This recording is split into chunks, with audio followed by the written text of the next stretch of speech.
pendant et maintenant aujourd'hui la conclusion de cette conférence baptisée la conférence internationale des aigles, dont le thème est l'impact prophétique de la montée des aigles.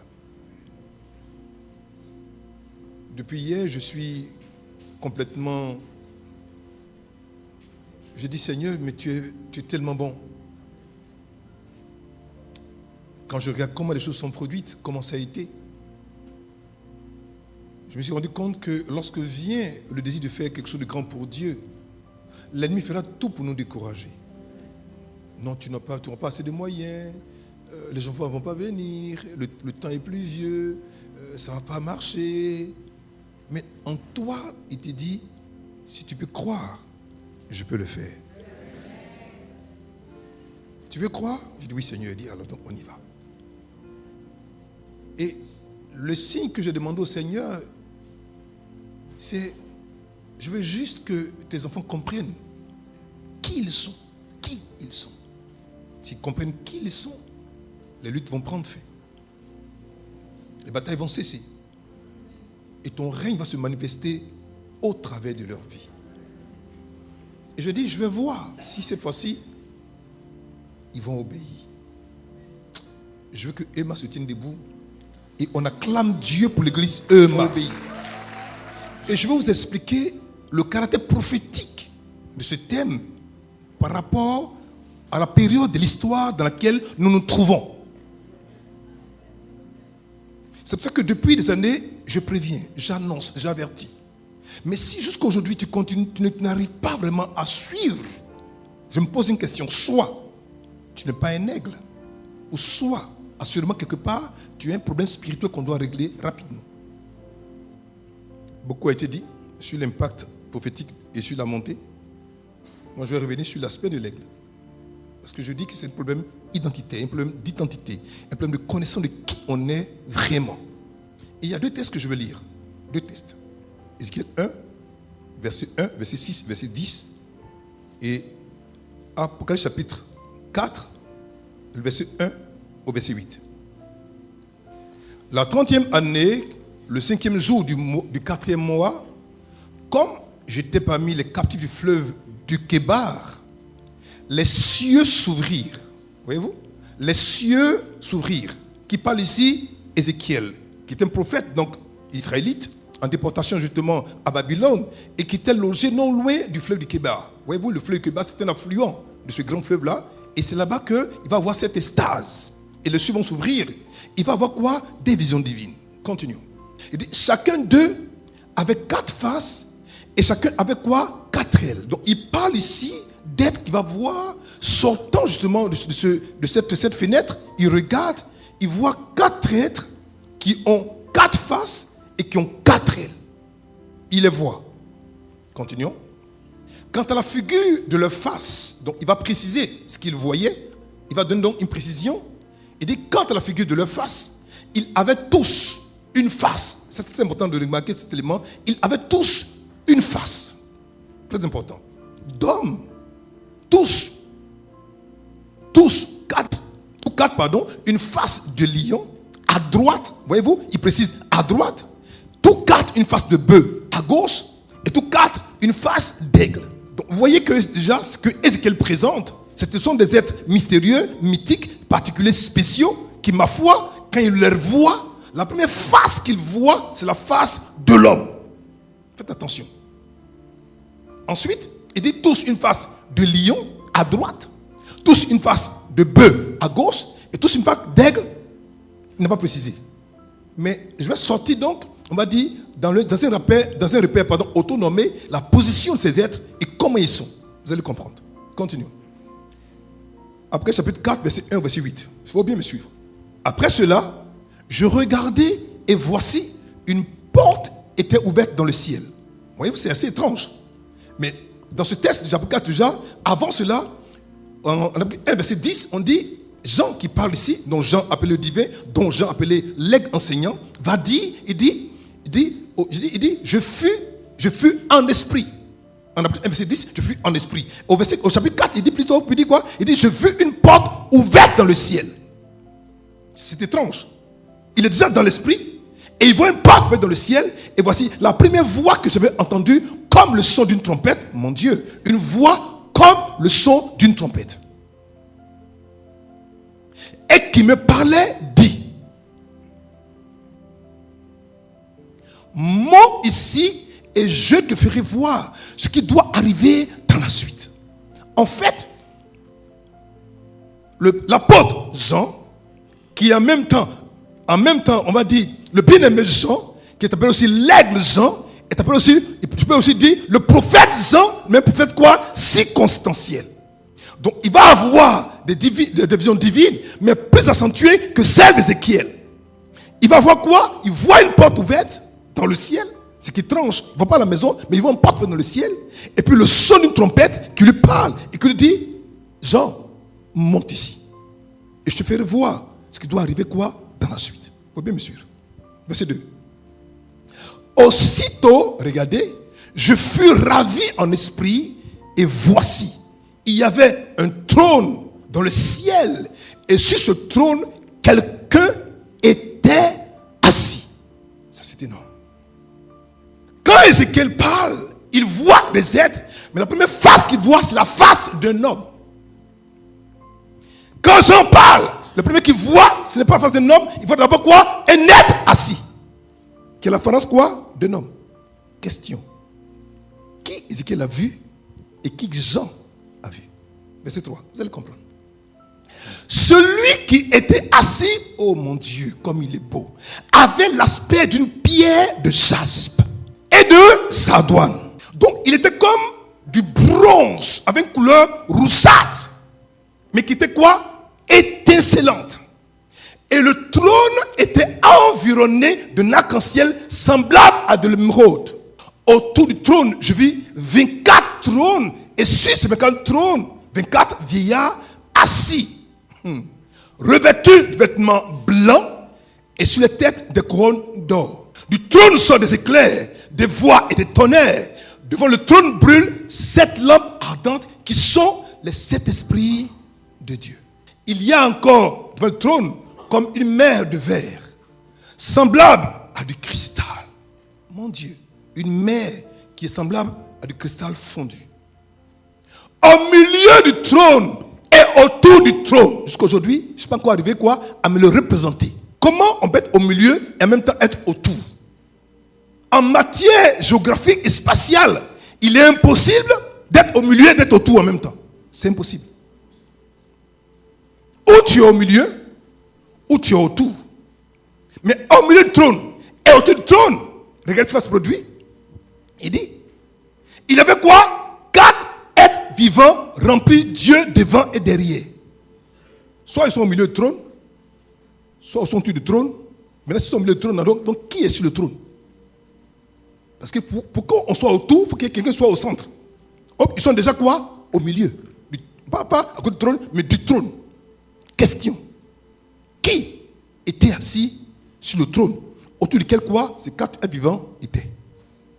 Et comment il était? Ah, Seigneur, on ne connaît pas Dieu. Le premier être vivant, regarde cette fois-ci, est semblable à un lion. Quand Ézéchiel le voit, il voit d'abord la face de l'homme. Jean voit la face quoi? Du lion. Mais pourquoi c'est comme ça? Je vais t'expliquer. Le second être vivant est semblable à un veau. Le troisième être vivant, à la face d'un homme. Et le quatrième être vivant est semblable à quoi? À un aigle. Mais cette fois-ci, on précise la position de l'aigle. La première fois, on ne dit pas comment l'aigle était. On dit seulement que j'ai vu quoi? Un aigle. Mais cette fois-ci, Jean va avoir une perception plus prononcée, plus accentuée, plus clarifiée, plus claire de comment l'aigle que Ézéchiel a vu est et quelle est sa posture. Je me demande, mais pourquoi Dieu précise cette posture de l'aigle? Pourquoi est-ce qu'il précise cette posture de l'aigle? Tu vas comprendre. Il dit, le quatrième être vivant est semblable à un aigle qui vole. C'est là que toute ma problématique de mon message va s'accentuer. L'aigle ne peut pas rester en dehors de solide prédestination qui se trouve qu'est l'air, qu'est l'espace aérien. En fait, ici, ce que j'en vois ne se passe pas sur la terre, ça se passe quoi? Au ciel. On peut voler aussi au ciel. Je pensais que le ciel était sur la terre. Mais je me rends compte que même dans les cieux, dans ce lieu élevé, on peut aussi voler. Et c'est là-bas que l'aigle vole. Verset 8. Les 4 êtres vivants ont chacun 6 ailes. Waouh! Et ils sont appelés Dieu tout autour et au-dedans.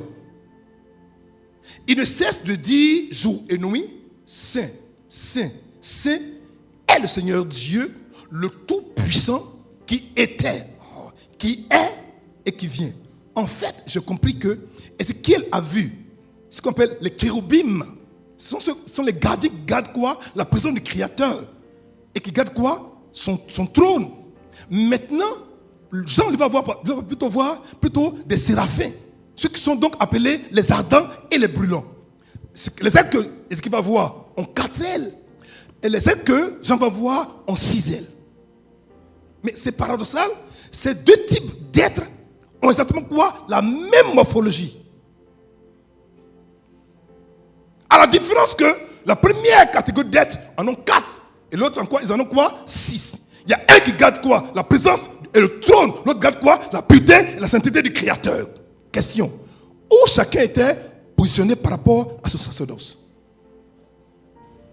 Lorsqu'on aura une vision du Créateur, notre façon de servir va changer.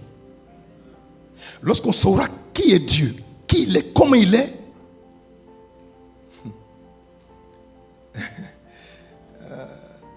Seigneur, je vais prêcher. Alors, dans la vision d'Ézéchiel, il y a 4 êtres qui ont 4 faces. Une face d'homme, une face de lion à droite, une face de bœuf à gauche, une face d'aigle. Donc nous représenterons comme suit la position morphologique de ces 4 créatures. Regardez. Vous voyez? Donc ce que Ézéchiel va voir d'abord, c'est d'abord la face de l'homme. Mais ce que je vous dis, quand tu vois la face de l'homme, celui qui est derrière l'homme, tu ne le vois pas, il est caché. La première face que tu vois en face de toi déjà, camoufle la face qui est, on va dire, qui est dans l'alignement du premier être que tu vois de face. Donc si tu vois la face du bœuf, la face du lion sera cachée. La face de l'homme, de l'aigle sera cachée. Si tu vois la face de l'aigle, la face de l'homme sera cachée et vice versa. Vous comprenez? C'est pour ça que j'ai mis cette symétrie. Vous avez compris? Vous voyez, c'est comme, il faut représenter. Représentez-le. Vous allez comprendre plus facilement. Continuons, fils. La description de la montée de Jean, le divin, est tout autre. Une porte temporelle est ouverte dans le ciel, permettant à Jean de voir l'éternité. Dis, je vois l'éternité. Dis, je vois l'éternité. Et d'entendre une voix semblable à une trompette qui parle. La trompette lui parle. C'est étrange. La trompette en réalité n'est pas une voix. Elle est un son, elle est une alarme pour préparer soit des individus, de personnes quoi, au combat. Ou à les interpeller par rapport à quelque chose de précis. Mais là, par exemple, il dit une porte et puis il voit quoi? Une trompette, mais qui lui donne quoi? Comme une parole. Quelqu'un comprend ce que je dis? Je continue. Au verset 10 du premier chapitre d'Apocalypse 1, l'apôtre Jean était déjà dans l'esprit. Et au verset 4, au chapitre 4, il a monté, il a encore demandé à Jean de monter.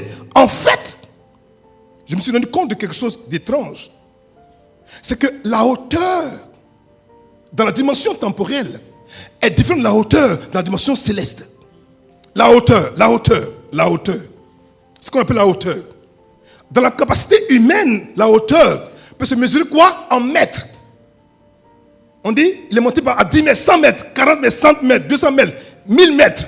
Mais la dimension spirituelle, elle n'a rien à voir avec une mesure humaine. Elle a à voir avec qui te demande de venir vers lui.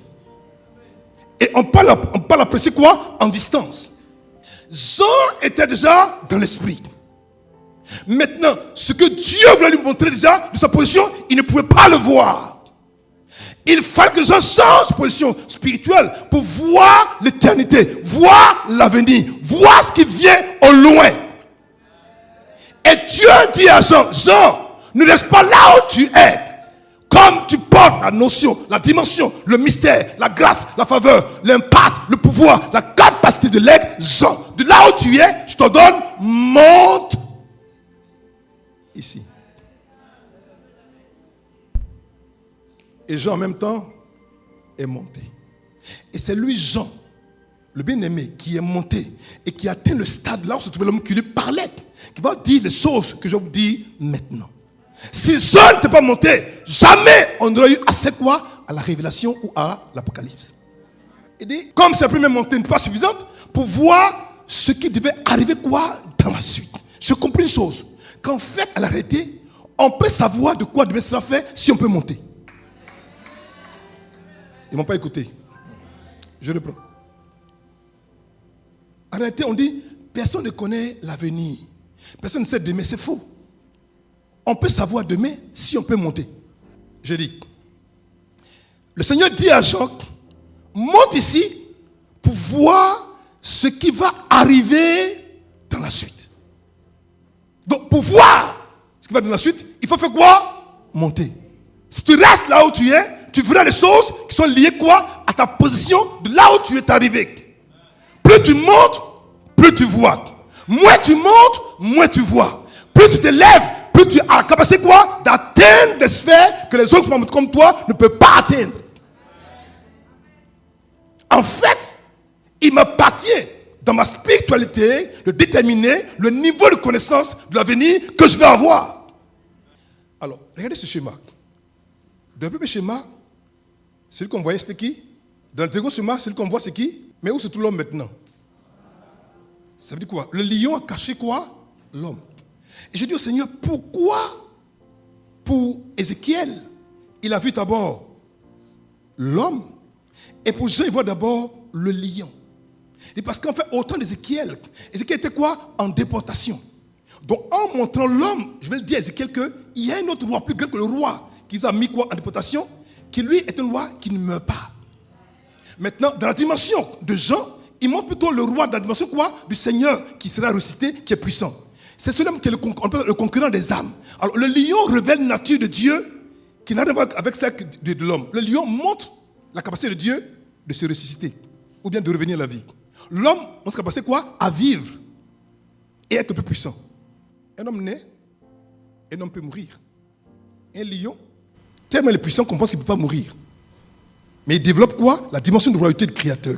Mais ici, ce qui m'intéresse, c'est que le lion ici montre que celui dont on parle là, en fait, il est sur la terre, il a été révélé comme étant un homme, mais en fait, il cache en lui quoi? Le lion de la tribu de Juda. C'est pour ça que quand on présente l'homme, le lion quoi? Est caché dedans. Il est à l'intérieur. On ne voit pas le lion quand on regarde l'homme. Mais au moment où on regarde l'homme, on ne voit pas le lion aussi qui est aussi caché dedans. Donc c'est comme s'il y a une forme quoi? D'interpénétration entre les deux natures. En fait, en réalité, tu ne sais pas qui tu es. Question. Qui est caché en toi? On va continuer. Alors, ces quatre faces, c'est ce qu'on appelle, en théologie, c'est ce qu'on appelle le tétramorphe. Le tétramorphe, c'est tétra, c'est quatre, morphe, c'est morphologie. D'accord? Donc, le tétramorphe, c'est quoi? C'est un être, ma foi, qui étant un être unique, il a quatre faces qui sont distinctes, en même temps, qui sont quoi? Qui sont autonomes. C'est assez étrange. Premièrement, quatre morphologies, quatre aspects et quatre apparences. La position de dernier schéma, tu vois, c'est-à-dire qu'on montre l'aigle qui est en plein vol. Et c'est compris qu'en fait, à la réalité, la position vraie de l'aigle est une position toujours dans la dimension de l'aigle. Et je vous dis, les trois premiers animaux opèrent sur la sphère terrestre et l'aigle opère dans la sphère céleste. Le lion, l'homme et le veau travaillent sur la terre, donc sont terrestres. Ces trois natures, le Christ l'a révélé, et l'aigle démontre la nature purement céleste et divine. Et donc, Christ avait ce qu'on appelle la nature hypostatique. Il était pleinement Dieu et pleinement quoi? Homme. Il combinait les deux natures quoi? Ensemble dans le même vase appelé quoi? Le corps de Christ. Maintenant, je me suis demandé pourquoi est-ce que Jean le montre comme étant l'aigle qui est en plein vol. Le jour où il dit aux apôtres, écoutez, il est ressuscité, il dit aux apôtres quoi? Retrouvons quoi? À Béthanie. Il dit, on se retrouve quoi? À Béthanie. Et arrivé à Béthanie, alors qu'il donne des instructions, alors il va faire quoi? Il va léviter. En fait, les deux ailes dont il a besoin de monter déjà ont été déclenchées quand il est revenu à la vie. La dimension de l'aile cachée en lui quoi? Sort du lion, va maintenant monter comme ses doigts. Il n'était pas inquiet. Il dit, je m'en vais. Il n'avait pas de vaisseau spatial, il n'avait pas d'avion, il n'avait rien. Mais il dit, écoutez, je m'en vais, je tourne auprès de mon père. Il va retourner avec quoi? Il savait que quoi qu'on ne voie pas, il porte en lui les ailes de l'aigle.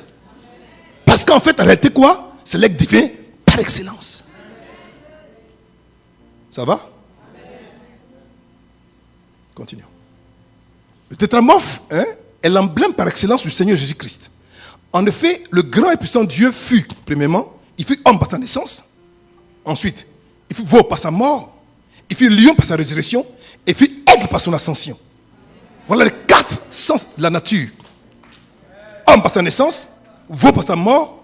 Il fut ensuite lion par sa résurrection. Il fut quoi? Aigle quoi? Par son ascension. En fait, en lui, ces 4 dimensions existaient. Quoi qu'on ne voyait pas déjà, quand il marchait sur la rue, dans la rue Jérusalem déjà, il y avait en lui l'homme qui est né, le veau qui allait mourir, le lion qui va ressusciter, et l'aigle qui va quoi? Monter au ciel. Ces 4 natures étaient en lui. Question. S'il est notre Père et qu'on est né de lui, et que tel il est, tel nous sommes, alors question. Qui tu es et qu'est-ce qu'il y a en toi? Tu dois avoir la dimension. Tu es né un jour, mais ce ne passe pas par le sacrifice, en t'offrant par la mort pour tuer la chair. Le lion en toi ne va pas commencer à rugir. Si le lion ne ressuscite pas, alors l'aigle en toi ne va pas commencer quoi? À monter. Il faut d'abord que l'homme naisse, que le veau meure, que le lion ressuscite, que l'aigle puisse quoi? Ascendre, monter, se lever. Sans ça, tu ne pourras rien obtenir. Malheureusement, aujourd'hui, on agit comme des hommes ordinaires. Nous sommes restés quoi? Au stade de l'homme qui est né, et on entend, on souffre et on veut mourir. Non! Il faut que l'homme qui est mort, l'homme qui est né, passe par la dimension de la mort du veau en lui. La dimension du sacrifice, capable de mourir pour une cause. Et la seule cause, c'est celle de Christ, notre Père, notre Dieu, notre Roi.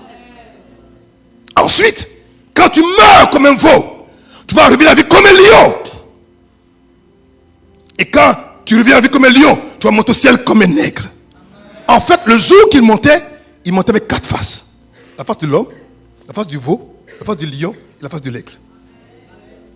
Vous savez pourquoi je vous dis ça? Rien de ce qui a été créé n'a été créé sans lui. Tout a été créé par lui et pour lui. En fait, tout ce qu'on voit déjà rappelle implicitement quoi? Le Créateur, notre Dieu. Et chacune des 4 faces, ces 4 êtres déjà, révèle une nature de sa personnalité. Il est homme. En devant notre nature, pour être capable de mourir pour sauver l'humanité. Il est veau. En montant pour dire que je suis prêt à offrir ma vie pour vous sauver. Il est lion. Pour dire que je suis noir par naissance. Et la mort ne pas me vaincre. Je suis aigle pour dire je peux retourner sur moi comme je veux sans le concours de quelqu'un.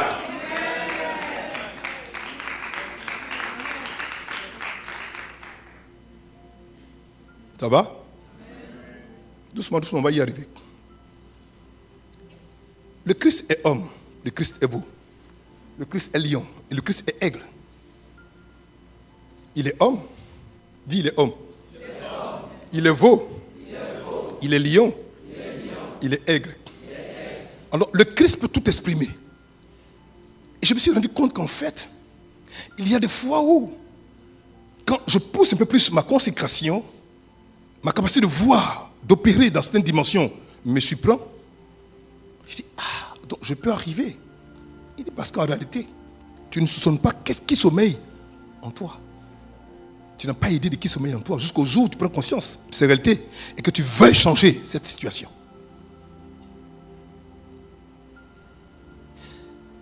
Quand l'homme, c'est pourquoi c'est un homme lorsqu'il vit, donc Christ est un homme lorsqu'il vit, il est un bœuf quand il meurt, il est un lion quand il ressuscite, et il est un aigle lorsqu'il monte dans les cieux. Il monte quoi? Dans les cieux. N'oubliez pas cette phrase, hein? Il monte dans les cieux, mais en tant que quoi? En tant qu'aigle. Vous allez comprendre pourquoi je dis ça. Continuons, fils. Les 3 premières descriptions sont terrestres et le 4e est céleste.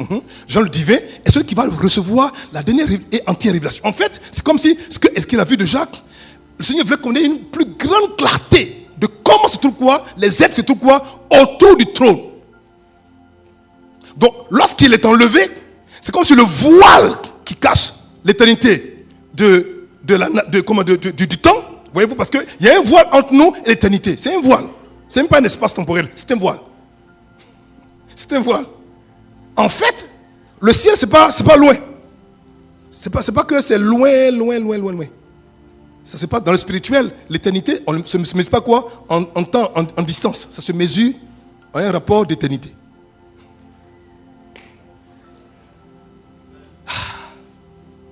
Et quand il monte, il obtient la capacité de voir dans l'éternité. Parce que la porte qu'il a ouverte dans le ciel, de laquelle une voix est sortie pour dire monte ici. Cette porte quoi? Est la porte transitionnelle entre le temps et l'éternité. Quand cette porte là tu montes et que tu arrives à la hauteur de la porte, alors tu peux voir ce que Dieu quoi seul peut voir. Mais qui l'a vu? C'était pas Dieu, c'est qui? Un homme. Mais pourquoi l'homme a pu voir ce que Dieu voit? L'homme là qui est appelé par Dante, un des grands, on va dire musicien ou homme d'art pas contemporain des temps anciens, il appelait il appelle Jean l'enseignant aigle. Il monte comme le grand aigle. Et Dieu lui dit, retarde mon fils. Et il voit, il dit, tout ce que tu vois là, il faut le consigner. Je me suis rendu compte qu'en fait, si je veux voir certaines choses qui concernent ma nation, ma famille, mes frères et mes sœurs, il m'importe quoi? De quitter ma position et de monter pour dire, Seigneur, fais-moi voir ce qui concerne telle nation, tel pays ou telle situation. Si je peux monter, il peut me le révéler. Continuons. L'aigle est l'emblème du Christ combattant et de son ascension vers le Père. Voici un verset qui est trop beau. Psaume 103, verset 5, version parole de vie. Vous le connaissez déjà, mais je vais révéler quelque chose. Il remplit de bienfaits mes vieux jours. Il me donne une nouvelle jeunesse. Il dit, et j'ai la force de l'aigle qui s'envole. Oh, c'est trop beau. En fait, ce que Jean a révélé, c'est ce qui a toujours été dans la pensée même de David. Parce qu'en fait, l'aigle, c'est qu'elle atteint l'âge de maturité, qui commence à entrer dans le mystère de la possession, de la bénédiction. Et je pense qu'un des orateurs l'a dit, je crois, quel jour. Et maintenant, il dit, il me donne quoi? Une nouvelle jeunesse. En réalité, l'aigle a déjà en lui le mécanisme quoi? De la nouvelle naissance, et le mécanisme quoi? De la vie éternelle. On appelle ça quoi? Là, c'est comme une eau de jouvence. En fait, quand l'aigle se retire, quand l'aigle se cache, quand l'aigle s'abrite quelque part, en fait, et le pouvoir inhérent à sa nature quoi? De s'auto-régénérer. Tu vois comme je deviens jeune? Regarde-moi. Tu vois comme je deviens jeune? J'ai activé le truc. J'ai activé. Maintenant, il dit, j'ai la force de l'aigle, mais de l'aigle qui s'envole. En fait, j'ai compris une chose. Tant que l'aigle reste sur la terre, il est privé de force. Vous allez comprendre. Les enfants, j'ai mon temps, je ne suis pas pressé. Tant que l'aigle reste sur la terre, en fait, j'ai découvert le mystère de l'aigle. Je vais penser longtemps que c'était lié à son bec, à ses serres, à sa vision. Jusqu'au jour où tu m'as dit, regarde ce que tu as montré entre le tétamorphe, le chérubin, et le tétamorphe aussi, appelé le séraphin. Qu'est-ce qui est différent et qui est abondant? Il dit, il dit, c'est quoi? Il dit, c'est quoi? Il dit, ce sont les ailes. Il dit, en fait, la force de l'aigle, ce sont ses ailes. Hey. Attends, tu vas comprendre. Tu vas comprendre. L'aigle, je l'ai dit la dernière fois, tant qu'il va se comporter comme un albatros, il sera par terre. Il n'aura pas l'avantage de ces grandes ailes. Il n'aura pas l'avantage. Il n'aura pas l'avantage. Tant que l'aigle ne sera pas capable de prendre la hauteur, de monter dans l'ascension, de se lever comme il se doit, alors tout ce qu'il a comme capacité de vision lointaine, il va en jouir. En fait, l'aigle devient puissant dans sa force lorsqu'il quitte l'espace terrien, qu'il monte à la hauteur.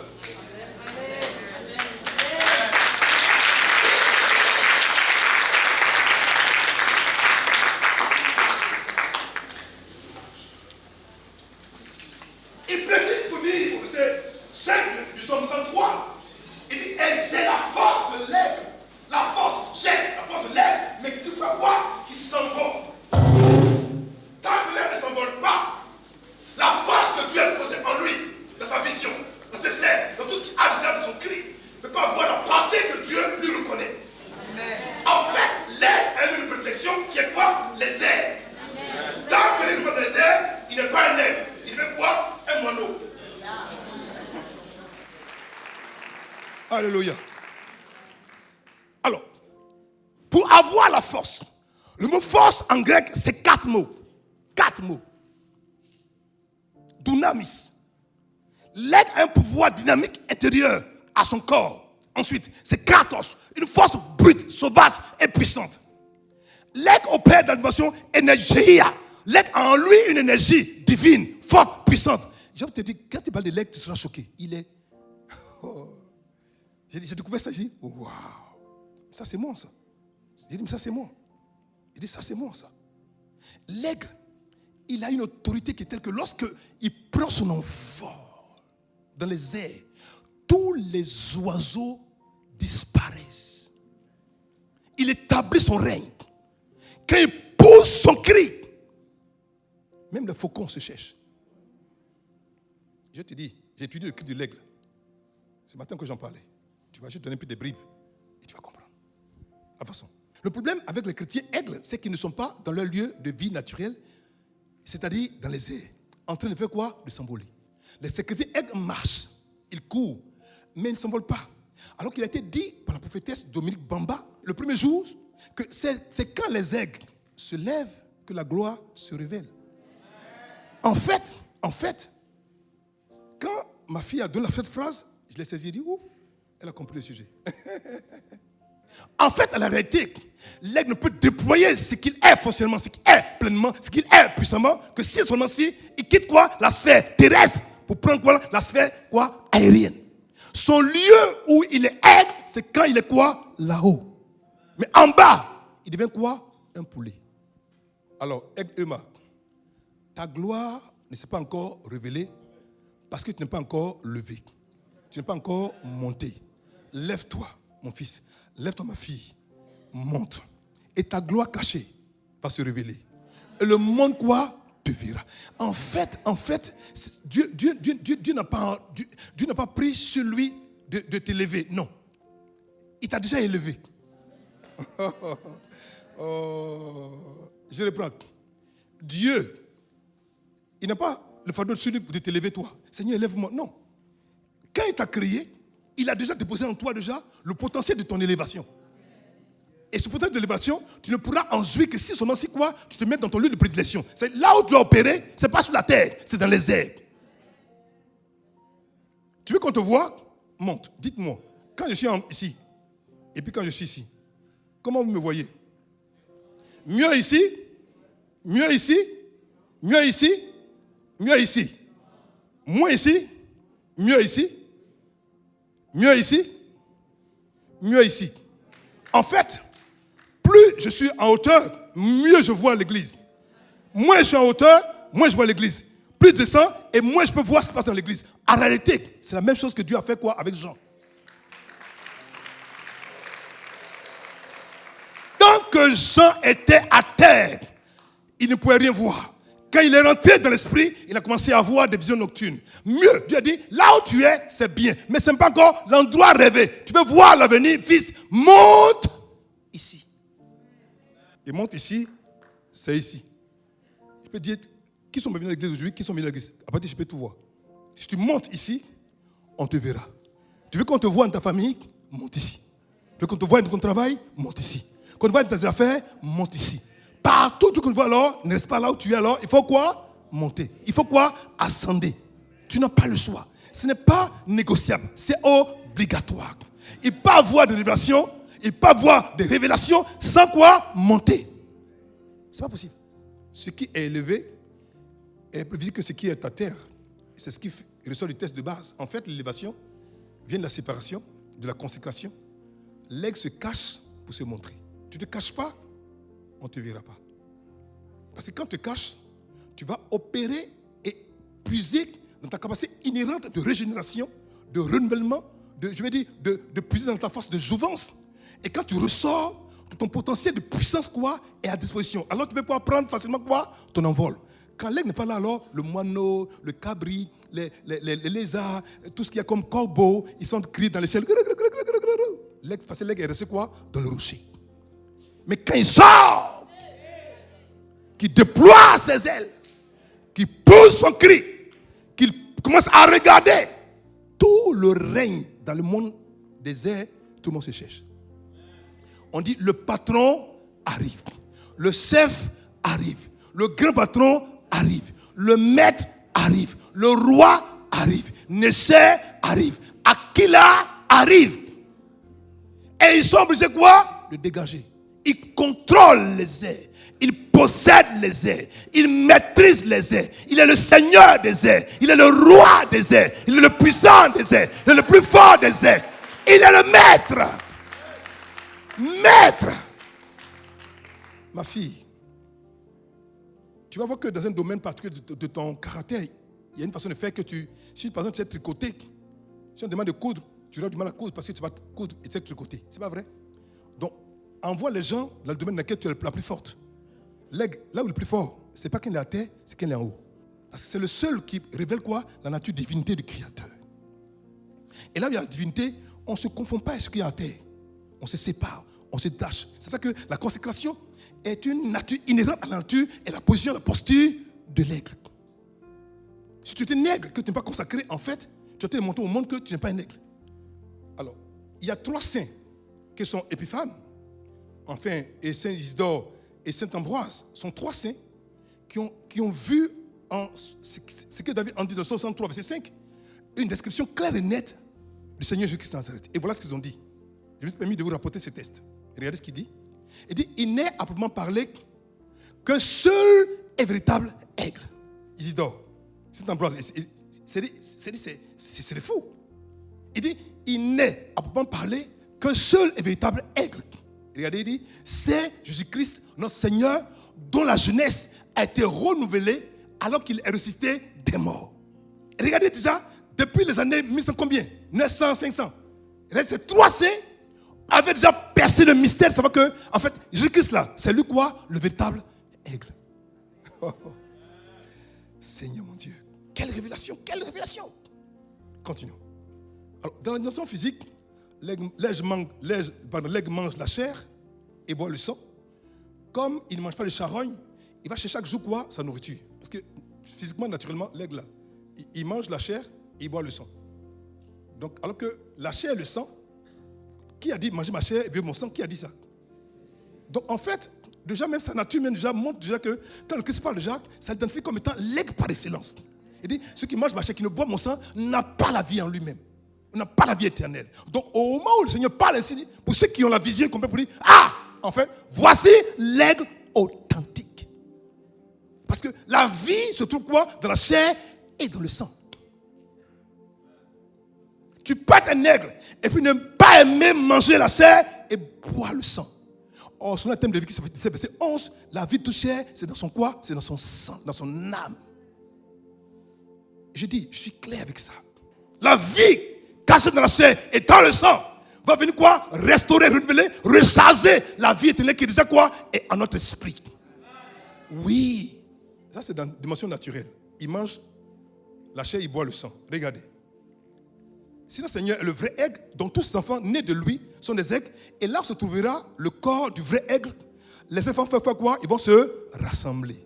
Pourquoi? Parce que là où il y a un corps, il faut qu'il y ait des mangeurs du corps. Oh! Trop fort.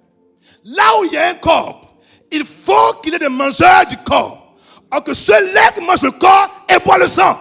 Mais le corps en question n'est pas un corps mort. C'est un corps qui est revenu quoi? À la vie. Donc ce corps vient avec quoi? Porte en lui quoi? La vie éternelle. Plus tu manges ce corps, plus la vie éternelle quoi? Est impartie à ton esprit.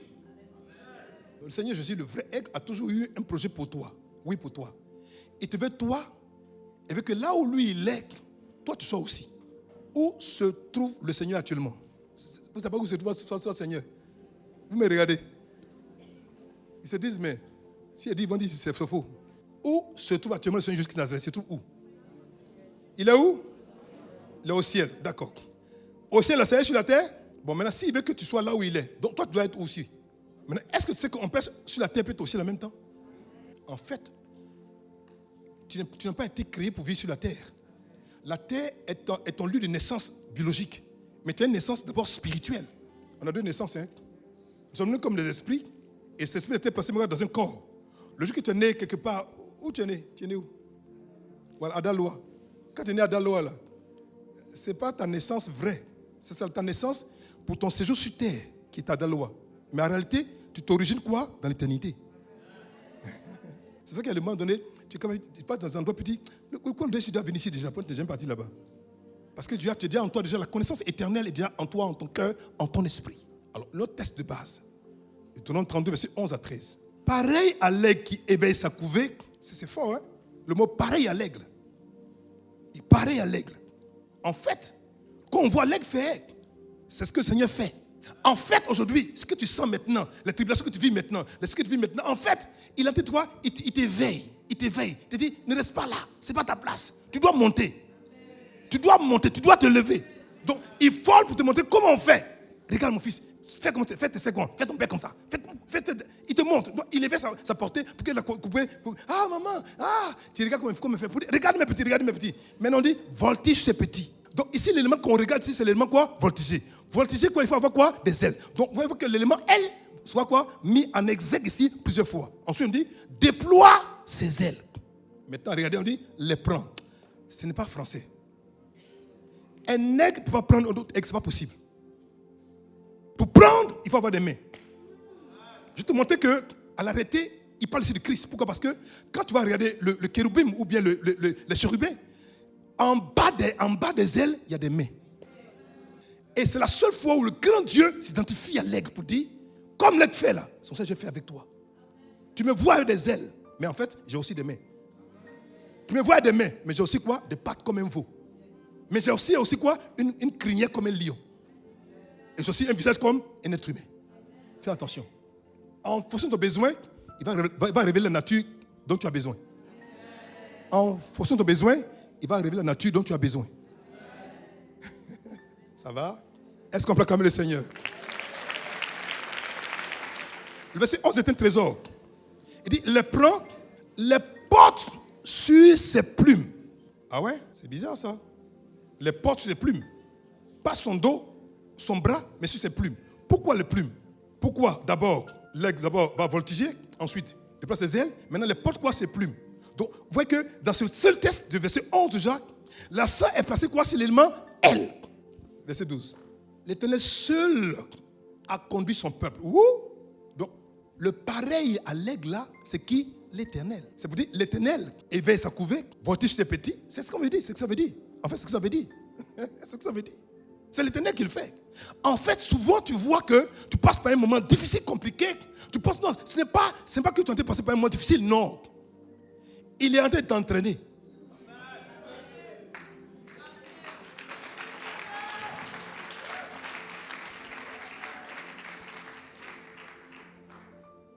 C'est quand les moments sont durs que le dur rentre en action.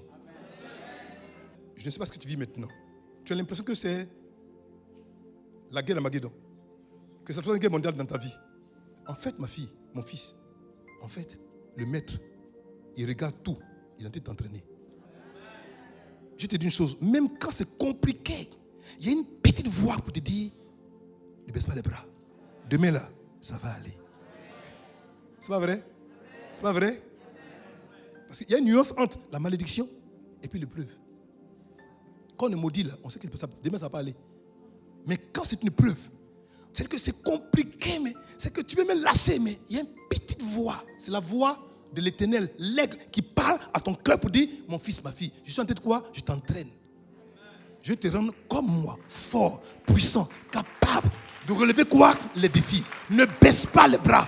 Continue de croire. Je suis avec toi. Maintenant, pour montrer que c'est lui qui le fait déjà, il dit, quand il a connu son peuple, il n'y avait avec lui aucun Dieu étranger. En fait, c'est pour dire que aucun Dieu étranger ne peut t'aider. Personne. Il dit, écoute-moi. Aucun Dieu étranger ne peut t'aider. Aucun. Il le dit. Il met quoi? Une séparation entre lui et les autres dieux. Il dit, ce que je fais là, aucun Dieu étranger ne peut te secourir. Seul moi peux le faire. Si tu me fais confiance, alors tu iras. Il montre la séparation qu'il a. Il est un bon Dieu. Que dis-je? C'est le plus bon de tous les dieux. Que dis-je? C'est le seul Dieu. Il ne peut même pas avoir deux. Il n'y en a qu'un seul. Il s'appelle quoi? Jésus-Christ de Nazareth. Maintenant, la phrase c'est quoi? On dit, t'es seul a conduit. Il est l'éternel seul il veut te conduire, mais tu ne veux pas qu'on te conduise. Écoutez, je vous dis, il n'y a pas plus têtu qu'un âne qu'on veut conduire. Je le prends. Il n'y a pas plus têtu qu'un âne qu'on veut conduire. Il veut te conduire. Tu ne veux pas qu'on te conduise. En fait, aujourd'hui, c'est compliqué parce que tu ne te laisses pas conduire par l'Éternel. Et aujourd'hui, un jour l'Éternel te conduit, un jour un Dieu étranger quoi te conduit. Un jour l'Éternel te conduit, un jour un Dieu étranger quoi te conduit. Donc, c'est cette situation ambiguë, compliquée, complexe, qui crée en toi tout ce désordre et toutes ces souffrances que tu as. Aujourd'hui quoi? Je coupe le lien du Dieu étranger, je brise le Dieu étranger, j'arrache le lien du Dieu étranger et je libère ta destinée au nom de tout Dieu étranger en toi qui pendant longtemps t'a tenu en esclavage, qui a empêché que Dieu, l'Éternel, ton Père, te conduise. Aujourd'hui, j'arrache sa présence. Je déclare son échec de sa vie. Je déclare son échec de ta vie. Je prophétise que ce matin, au moment où tu seras ma présence, tu vas sentir que désormais, tu ne vas pas tirer à gauche et tirer à droite. Désormais, tu tireras à droite, jusqu'à atteindre quoi? Tu as percé ton objectif. Au nom de Jésus. Les dieux étrangers sont nombreux sur la face de la terre. Ils ont tellement de moyens pour te séduire. Mais l'Éternel, notre Dieu, lui seul pourra quoi? De conduire. C'est le conducteur par excellence. C'est le meilleur conducteur. Parce que tant où il y a un accident partout, il te faut d'avoir un bon conducteur. Et le vrai conducteur, le meilleur conducteur, le conducteur le plus puissant, le plus avisé, le plus sérieux, c'est l'Éternel, ton Dieu. C'est lui seul qui peut te conduire. Il conduit quoi? Son peuple. Es-tu le peuple de l'Éternel? Donc laisse-le te conduire. Question. Qui te conduit? L'Éternel ou un Dieu étranger? Moi je ne sais pas, je te pose la question. Qui te conduit? L'Éternel ou un Dieu étranger? L'Éternel ou un Dieu étranger? Tu es sûr? Tu es sûr? Verset 13. Il dit, il l'a fait monter. En fait, le verset 13 n'est que la conséquence qui découle du verset 11, verset 12. Pour qu'il y ait monté, laisse-toi être conduit. C'est pour ça qu'il a dit à Jean, monte ici. Jean c'est quoi? Laissez conduire par l'Éternel. Donc il a pu monter. Et quand il a pu monter, alors il a pu voir ce qui est naturellement, de là où il était par le passé, il ne pouvait pas voir. Tu as besoin de voir des choses qui sont essentielles pour toi, alors laisse l'Éternel te conduire. Si tu laisses conduire, alors il te fera quoi? Monter. Il est le grand aigle et tu es le petit aigle. Alors je vais rectifier quelque chose qui a été dit pendant le séminaire. Je vais dire une chose. En fait, dans la dimension de l'aigle, il n'y a pas d'aiglon. Dans la dimension naturelle, il y a des aiglons. Dans la dimension spirituelle, il n'y a pas d'aiglon. On est aigle. Et on vit aigle, on grandit aigle, et puis on vit éternellement aigle. Mon père spirituel, le pasteur Christ à Kilomètre, disait une chose qui m'a tellement choqué. Il me dit, mais prenez un enfant de 10 ans et un enfant de 70 ans. Il dit, est-ce que le monsieur de 10 ans est plus humain que l'enfant de 10 ans? On s'est regardé. Il dit, est-ce qu'il est le plus humain? Est-ce qu'il va avoir encore d'autres choses encore pour être plus humain? Il a dit non. Donc ils sont pareils, c'est les mêmes humains. En fait, on est aigle. Tout ce que l'aigle a besoin pour opérer déjà, au moment où tu es bébé là, tout est en toi. Tout est en toi. Pour preuve, tu as ma petite fille, 3 ans, à chasser des démons. Toi, tu vas chasser des démons déjà dans ta maison? Tu vas chasser des démons? 3 ans. Sors. Et demain est parti. 3 ans. C'est un aigle. C'est pas un aiglon, c'est un aigle. Sans peur. 3 ans. Sans peur. 3 ans. Dans le règne de l'esprit, il n'y a pas d'aiglon. Il y a des aigles. Tel il est, tel nous sommes. Regardez, c'est trop fort. Il a fait monter quoi? Sur les hauteurs du pays. En fait, un homme qui laisse l'Éternel le conduire comme il se doit, qui reconnaît qui il est, c'est un aigle. Et qui est son conducteur? Le grand aigle, qui laisse conduire comme il se doit. Alors, Dieu lui donne quoi? La dimension de la hauteur, d'où de toute la nation où il est établi. Aujourd'hui, tu ne peux pas monter parce qu'en fait, tu n'as pas vraiment laissé Dieu te conduire. Tu laisses quoi? Le Dieu étranger te conduire. Tu dis non, mais en réalité, tes gestes, ton amour, tes actions prouvent le contraire. Il dit, et Israël a mangé les fruits des champs. Ouf, ça c'est la dévotion terrestre, ça ne m'intéresse pas trop. Regardez, ce qui m'intéresse la dévotion céleste, il dit, il lui a fait sucer quoi? Le miel du rocher. Cet enseignement qui est là-bas, là, c'est pas bon. Je vais commencer un peu. Alors, le miel du rocher n'est pas à terre. Oui. Parce que si on dit miel de rocher et que le rocher toujours, et on sait que l'aigle, il le pète dans la hauteur. Donc le miel de son question quoi? C'est le miel de rocher quoi? D'un rocher qui se trouve quoi? Dans la hauteur. Mais ce miel-là, on ne mange que lorsqu'on monte. Si tu es en bas, tu vas boire quoi? L'eau du rocher. Parce que l'aigle a 3 nourritures. L'eau du rocher, le miel du rocher et l'huile du rocher.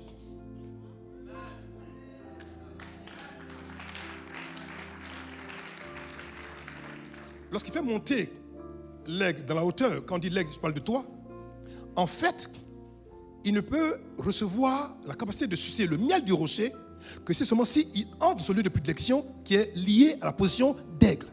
Les aigles ne peuvent pas manger à terre. Ils ne mangent pas à terre. Ils ne mangent pas à terre. Ils prennent et puis ils montent. Parce qu'en fait, la terre, c'est-à-dire que c'est l'inconfort, c'est le lieu le plus inconfortable pour l'aigle. Il ne sent bien, il ne sent aigle. Il ne peut manifester toute sa nature, tous ses caractères, toutes ses compétences que si seulement si il quitte la terre pour prendre quoi son envol dans les airs. Et maintenant, il y a deux types de nourriture dans les airs qui sont réservés quoi à l'aigle. La première nourriture, c'est quoi? Le miel du rocher. Alors, je me suis demandé, mais pourquoi Dieu veut que l'aigle mange le miel du rocher, mais dans la hauteur? Puis il m'a expliqué ça, c'est formidable. Il m'a dit, fils, dans la Bible, la première fois qu'on fait mention du miel, dans sa dimension fonction, c'est où? Il dit, Jonathan. En fait, quelle est, dans la capacité de perception, quelle est la force de l'aigle? Sa capacité quoi? À voir plus loin. Donc, mais l'aigle voit plus loin quand il est en hauteur. Maintenant, comment est-ce qu'il peut avoir la capacité à voir plus clair? Il voit plus clair quand il mange le miel. Parce qu'on peut voir plus loin et ne pas voir plus clair. Aïe, je vais te montrer, Kanga Blaise, je vais te montrer. Fils, 1 Samuel, vas-y. On va revenir après verset 13. 1 Samuel 14, verset 29, version Jérusalem. Regardez ce qui est dit. Jonathan répondit, mon père a fait le malheur du pays. Voyez donc comme j'ai les yeux plus clairs pour avoir goûté ce peu de miel. Donc, tant que l'aigle ne prend pas conscience qu'il y a un aliment que Dieu a mis en réserve pour lui, mais qu'il ne trouvera que dans le rocher, dans la hauteur, il y a des choses qu'il ne peut pas voir quoi avec clarté. Pour voir clair, il faut monter dans la hauteur, mais aller manger le miel, c'est tout quoi? Seulement quoi? Dans le rocher. Parce qu'il y a des miels qui ne sont pas du rocher, qui sont d'ailleurs. Le miel qui m'a fait dans le rocher déjà a le pouvoir, la capacité quoi? Il a la propriété de produire quoi? La capacité quoi? À bien voir. Mais mieux, donne-moi la version, ma Bible, j'entends déclarer, mon père a fait le malheur du pays. Regarde donc comme j'ai repris quoi? Des forces. Depuis que j'ai mangé un peu de ce miel. L'aigle, lorsqu'il mange du miel du rocher, va activer les deux capacités qu'il a en lui de façon inhérente. D'abord, il va voir plus clair et il aura plus de force. L'aigle est le seul animal qui peut porter 3 fois, 4 fois, 10 fois, 20 fois même son poids. D'où cette force du miel qu'il mange. Il y a que, aujourd'hui tu es faible, tu es fatigué, tu es traumatisé parce qu'il t'a manqué de manger l'aliment que Dieu t'a réservé en tant qu'aigle. Mais ce miel-là maintenant, à la réalité, tu penses que c'est quoi? Ce n'est pas le miel que tu connais, c'est le rouleau. Le miel, c'est le rouleau. Il a dit à Isaïe, moi je lui dis quand je mets ce rouleau, c'est un miel métamorphosé, c'est doux comme du miel. C'est le rouleau. C'est le rouleau. Tu manges le rouleau. Tu manges le miel. Et quand tu manges le rouleau, alors, tu as la force de Dieu et tu as la capacité de voir plus loin que les autres. Car la volonté de Dieu, c'est quoi? Elle était quoi? Cachée quoi? Dans le rouleau, dans la Torah du livre. Tout se trouve dans la parole. Si tu manges le rouleau, tu manges le miel. Et quand tu manges le miel du rocher, c'est que tu allais creuser. Pour ce tu as quoi? Non seulement le réma, mais mieux encore quoi? Le shalak. Le réma, c'est ce qui sort du logos. Le shalak, c'est la parole que tu envoies en mission pour accomplir une destinée. Mon fils, ma fille, tout est à ta portée, mais tu as manqué d'entrer dans le rocher pour manger quoi? Le miel que Dieu t'a réservé. Dis, je mange. Je n'ai pas entendu. Je n'ai pas compris. Dis avec autorité. Au nom de Jésus. Mon fils, reviens maintenant sur mon test. Le verset 13. Je n'ai pas encore terminé même le verset 13. J'ai tenté de déblayer le terrain. On était bénis depuis mardi jusqu'à... On était bénis. Hein? Alors, regardez, verset 13. Il dit, il a fait monter sur les hauteurs du pays. Et Israël a mangé les fruits de champ. Il lui a fait sucer.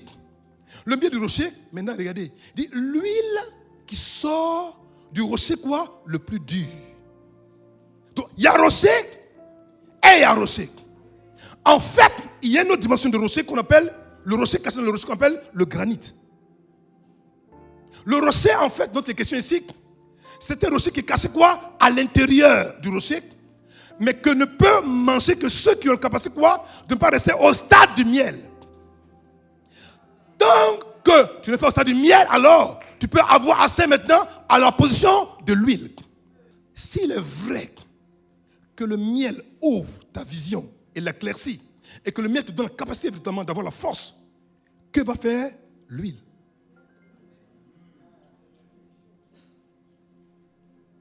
Et cette huile-là, on ne la trouve pas dans les graines de palme. On ne la trouve pas dans les olives. On ne la trouve pas quelque part à terre. On la trouve quoi? À l'intérieur du rocher, dans une pierre qu'on appelle quoi? Le granit.